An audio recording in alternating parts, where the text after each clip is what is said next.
Saludos, senador Robledo, y a todos los integrantes de la Comisión Quinta. ¿Me están oyendo bien? Sí, señor, Bueno, muy bien.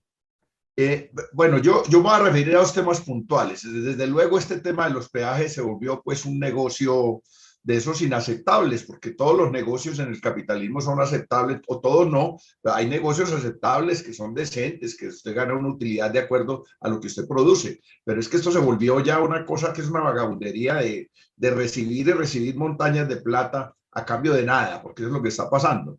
Yo voy a hablar de un tema que es aberrante, que es, dijéramos, una de las expresiones más aberrantes de lo que significa esto de los peajes. En el norte del Valle de Aburrá, en la salida al norte de Antioquia, a finales de los 90, 97, 98, se aprobó un proyecto que se llama la doble calzada Bello-Atillo. Indudablemente un proyecto necesario porque la salida de Medellín ha sido tradicionalmente muy embotellada. Y se hizo una concesión por 25 años a un concesionario que se llama Atovial. Al final de muchos idas y venidas, muchos peleas, paros, hasta muertos hubo, lograron imponer dos peajes o tres peajes, uno por la vía vieja que se llama Cabildo y uno doble por la vía nueva, que es uno quedó en el sitio que se llama El Trapiche, entre Girardota y Barbosa, y otro a la salida de Bello, que se llama El Peajito. El doctor Uribe le puso Peajito Social, un nombre bastante curioso, donde se cobra una parte de la tarifa. Entonces los habitantes del casco urbano de Copacabana y Girardota solo pagan la tarifa de 2.800 pesos hoy, y al final hay otro peaje, el del Trapiche, en donde se les descuenta lo que pagaron a los que van para sitios más remotos. Y hace 2 años, hace 3 años, el gobierno, 4 años exactamente, el gobierno anterior pactó una nueva concesión en un sitio bastante remoto de porque es una prolongación de esta concesión, pero bastante lejos, o sea, en un sitio que se llama La Pradera, donde queda el relleno sanitario, hasta el Alto de Dolores, que queda más allá del municipio de Cisneros. Y en estos días que se debían revertir esos peajes, el de Cabildo, el del Trapiche y el peajito de Niquía, se debían revertir y desmontar la concesión porque ya se acabó el plazo, ya recogieron el recaudo, y ahí tiene el recaudo pactado, la tasa interna de retorno, el tiempo, están cumplidas todas las condiciones para que esa concesión termine y se le entregue al departamento de Antioquia, que fue el concedente, o a la nación si el departamento negocia con la nación. Y resulta que la gran sorpresa es que esos peajes se van a mantener para financiar la obra que se llama Autopistas del NUS o Vías del NUS, VINUS. Y se van a mantener por 30 años más. O sea, ya llevan los habitantes del norte del Valle de Aburrá pagando peajes que ya pagaron la obra. Y se van a mantener 30 años más para cubrir los costos de otra obra, bastante distante. Ojo, esa porción de la obra que es la más costosa tiene el túnel de la Quiebra y otras obras complementarias que son mucho más costosas. Y los van a financiar con peajes que quedan entre 60 y 100 kilómetros de la obra. Y eso no sería problema si esa fuera la única vía. Pero resulta que las personas que pasan por esos peajes, está probado que no tienen como destino la obra que se está construyendo o que se concesionó. Esto es lo más grave. Ojo, la única manera de saber cuál es el tráfico que realmente va a la obra, que repito, se llama Pradera Alto de Dolores, es un peaje que ya existe ahí, que es el peaje de Cisneros. Y si usted mira el volumen de vehículos y el volumen de recaudo de la gente que pasa por el peaje de Trapiche y de Niquía y de Cabildo, y lo compara con el volumen de vehículos y de recaudo del peaje de Cisneros, que es el que realmente dice cuál es el flujo de vehículos hacia esa obra, ese peaje de Cisneros solo representa en tráfico vehicular el 13% de los vehículos que transitan por esa vía. Es decir, al 87% de los vehículos que no van a utilizar la obra que se está construyendo, les van a cobrar el peaje para financiar la obra por la que solo van a pasar el 13% de los vehículos que van a usar la obra. O sea, este es un caso típico donde a usted le están cobrando un servicio que no le están prestando. Eso está claro que es inconstitucional y que es ilegal. A usted no le pueden cobrar por un servicio que no le van a prestar. Pero a la Cámara, donde se realizó esta semana un interesante debate sobre ese tema, apareció la viceministra de Infraestructura, de Transporte, perdón, y el director de la ANI, el doctor Gutiérrez, que están aquí. Y ahí nos dijeron en esa sesión dos cosas bien curiosas. La doctora, no recuerdo el nombre, la viceministra, nos dijo que era que el tema había que mirarlo de una manera integral, que lo que se trataba era de una red de carreteras, entonces que si bien es cierto, el tramo Bello-Atillo no correspondía exactamente pues a la gente que va para el nordeste, para Puerto Berrío, para Bogotá y posteriormente para la costa, no correspondía, había que entenderlo como un problema integral, o sea, con la lógica de que todos los caminos conducen a Roma. Más o menos esa es la lógica que la señora viceministra expuso en el Congreso. Todos los caminos conducen a Roma. Yo dije, pues debían poner un peaje grandísimo en Roma, porque como todos los peajes conducen a Roma, de Roma se puede ir a cualquier parte del mundo. Y el señor director de la ANI nos dijo que era que había que entender que esa era una vía que iba a llevar a Bogotá y a la costa atlántica. Y entonces que esa era una vía de interés nacional y que había que poner, que la gente que de Bello, Copacabana, Girardot y Barbosa, o la que va para mi pueblo Don Matías, o la que va para Santa Rosa, o la que va para Yarumal, que no va a utilizar esa nueva vía, entonces esa gente tiene que pagar peaje.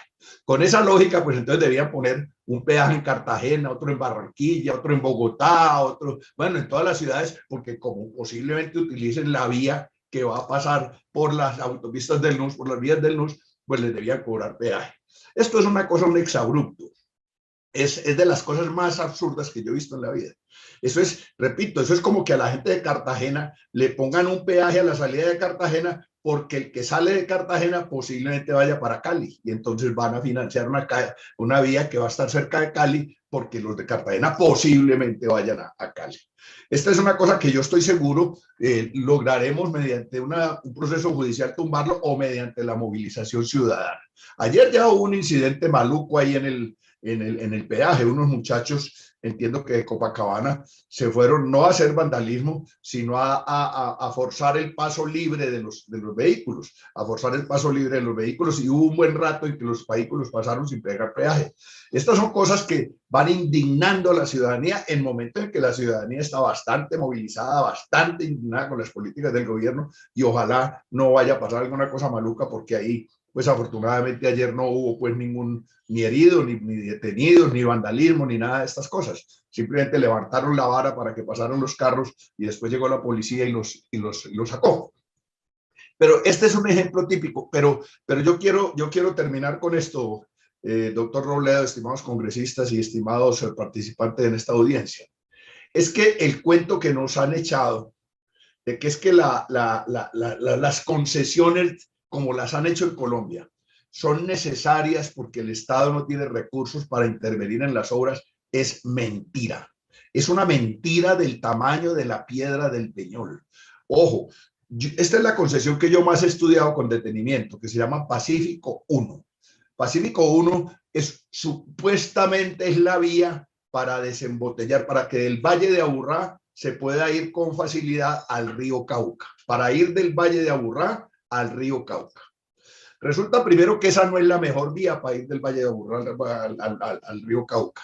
Todos los ingenieros han dicho que la vía correcta era una cosa que se llama la Tolva Piedra Verde. Esa es la vía correcta. Cuando inquirimos por qué entonces le hicieron por una vía que no era la correcta, nos dijeron que era que la única que daba cierre financiero.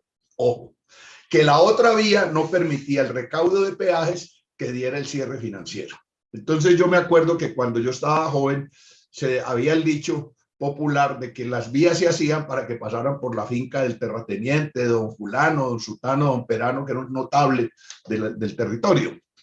Ahora las vías se hacen por donde sea negocio para don Luis Carlos Sarmiento Angulo y el capital financiero. Es evidente que esta vía además se está haciendo por donde técnicamente no es, por donde la tierra es más deleznable, donde hay más inseguridad, dijéramos, para los taludes. se está haciendo por el peor de los sitios, y para que le dé cierre financiero a don Luis Carlos Sarmiento Angulo y a don Florentino Pérez, que son los dueños de la concesión. Y ojo, esta concesión vale 3 billones de pesos, 3 billones de pesos. Y la vía nueva que van a construir son 30 kilómetros. Bueno, ellos dicen que ahí está el CAPEX y el OPEX y la todo, pero realmente nos va a valer kilómetros a 100 mil millones de pesos, porque la concesión tiene 50 kilómetros, pero 20 kilómetros se los entrega el Estado colombiano, nuevecitos, así, para estrenar, y los otros 30 los hacen ellos. Los hacen ellos y se ganan y son 30 billones de pesos. Y ojo, termino con esto. Cuando usted analiza completamente el contrato de concesión, encuentra que el aporte, la inversión de don Florentino Pérez y de don Luis Carlos Sarmiento Angulo en Pacífico 1 es el 17% del CAPEX. Ojo, el 17% del CAPEX. Y la tasa interna de retorno es el 14%. O sea, están trabajando con la plata del mister, como decimos en Antioquia. ¿Con qué van a hacer la obra? Con las vigencias futuras que pagamos con los impuestos todos los colombianos y con los créditos que van a obtener con el soporte de los peajes que se los entregaron incluso antes de echar la primera palada de tierra. El peaje de Amagá se lo entregaron como, mejor dicho, como meses antes de que siquiera fueran a hacerle una visita a la obra. Así que esta es una cosa de una gravedad enorme, porque el beneficio que están obteniendo estos señores de dudosa ortografía, porque el señor Sarmiento Angulo está implicado hasta el cuello en los escándalos de Odebrecht. Bueno, y qué decir del señor Florentino Pérez, que fue el que, ¿se acuerdan de la vía El Vino, la vía esa donde presentaron una póliza falsa? Ese era el señor Florentino Pérez, que sin embargo no está inhabilitado para contratar en Colombia. Esta cosa yo creo que llama a una reflexión a la gente que quiera reflexionar y llama a la necesidad de que cambiemos este sistema de concesiones absurdo. Absurdo. Las concesiones son a la infraestructura en Colombia una cosa similar a lo que son las EPS a la salud. Unos intermediarios innecesarios. ¿Por qué necesidad había que Luis Carlos Sarmiento Angulo y Florentino Pérez estructuraran esa concesión de Pacífico 1? Si primero se podía hacer por un sitio más económico y segundo se podía hacer solo con vigencias futuras. Aquí, si se hubiera hecho por la vía La Tolva, Piedra Verde, no hubiera valido la mitad de lo que vale esta vía. Pero hicieron donde era más cara porque recogen un mayor flujo de vehículos y hacen un negocio más maravilloso los señores estos afortunados que les va mejor que al que se gana el baloto. Muchas gracias, senador Robledo, muchas gracias a la Comisión Quinta y un saludo muy cordial. Gracias, doctor Gómez. Muchísimas gracias por su intervención.